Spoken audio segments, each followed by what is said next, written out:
பாருங்கள், அந்த ஜன்னலுக்கு அப்புறம் ஒரு அழகான ஒரு இது இருக்குது பாருங்கள், மைனாக்குருவி.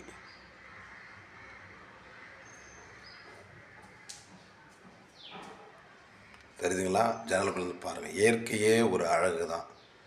மர செடி கொடிகளை தயவு செய்து வெட்டாதீங்க. எல்லாம் வளரும் போது ஒரு நாட்டுக்கு நல்ல ஒரு இயற்கை நமக்கு ஒரு பிரயோஜனமாக இருக்கும். இயற்கை இல்லை என்றால் நம்மளால் வாழ முடியாது. பாருங்கள், அந்த குருவி பாருங்கள். ஐயா, டக்குன்னு அங்கே போயிடுச்சு அது.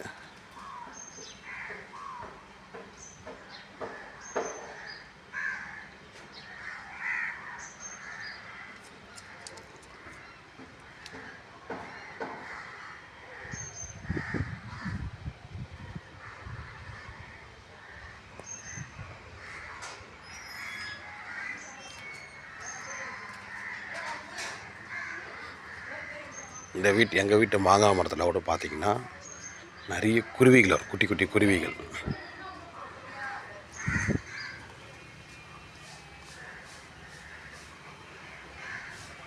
காக்கா தான் இருக்குது, குருவியை காக்கும். ஆனால் பக்கத்தில் ஒரு அழகான ஒரு நாய் பாருங்கன்னா அழகாக தூங்குது.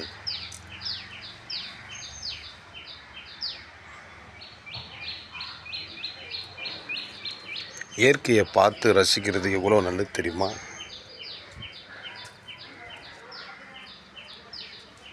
அந்த 2 மைனா பறந்துடுச்சு. அந்த மைனால குயில். சரி விடுங்க, நெக்ஸ்ட் டைம் வந்தால் நான் உங்களுக்கு காமிக்கிறேன்.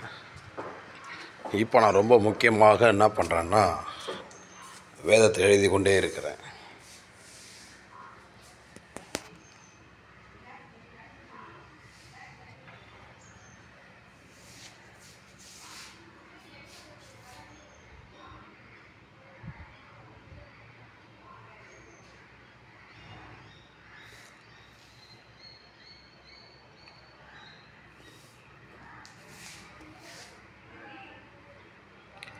தேவனுடைய வார்த்தைகளை நம்ம எழுதும் போது நிச்சயமாகவே ஒரு பெரிய ஒரு ஆசீர்வாதத்தை நம்ம பெற்றுக்கிறோம்.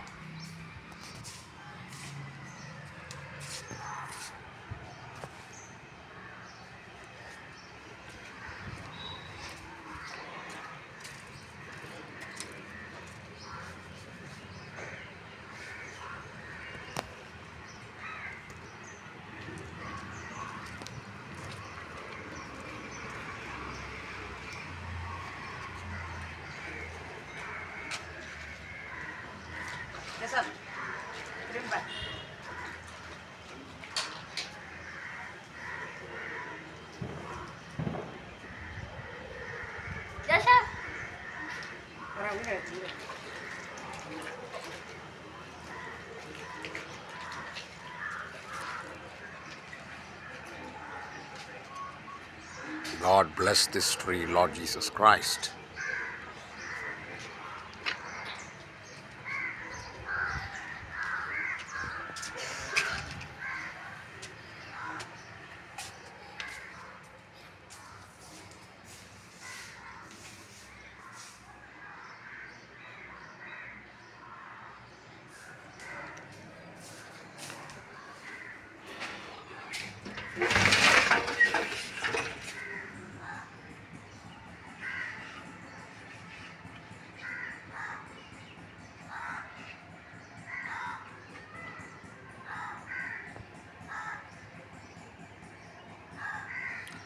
பச்சை பசேன்னு இருக்கிற ஒரு இடம் பார்த்திங்கன்னா உண்மையாகவே நம்ம மனசுக்கு ஒரு குளிர்ச்சி உண்டாக்குது பாருங்க. அதனால் ஒவ்வொரு வீட்லேயும் செடியை வளங்க, மரங்களை வளங்க, ரொம்ப ஒரு சந்தோஷத்தை கொடுக்கும். இப்போ நிறைய இடத்துல பார்த்திங்கன்னா பில்டிங்கை கட்டிடுறா. நீங்கள் பில்டிங் கட்டுறதுக்கு பதிலாக வீடு மட்டும் சின்னதாக உரமாக போட்டு நீங்கள் மரச்செடியை வளர்த்து அது உள்ளே போய் ரெஸ்ட் எடுத்து பாருங்கள். அதில் இருக்கிற ஒரு சந்தோஷம் எதுலையுமே கிடைக்காது. கடவுளுடைய இயற்கை படைப்பு அவ்வளவு அழகு பாருங்கள். அந்த கலர் பாருங்கள், பச்சை கலரில் என்ன அழகாக இலை, அந்த கட்டையும் அந்த மரத்துடைய கொம்புகள்லாம் பாருங்கள் என்ன அழகாக, அது ஒரு கலரு. இப்போ பறவைகள் அதில் எவ்வளோ ஒரு மனசை ஒரு சந்தோஷப்படுத்துது. மரச்செடியில் கொடுத்து மரச்செடிகளை வளர்த்து நாட்டை காப்பாற்றுவோமாக. நன்றி, வணக்கம். God bless you.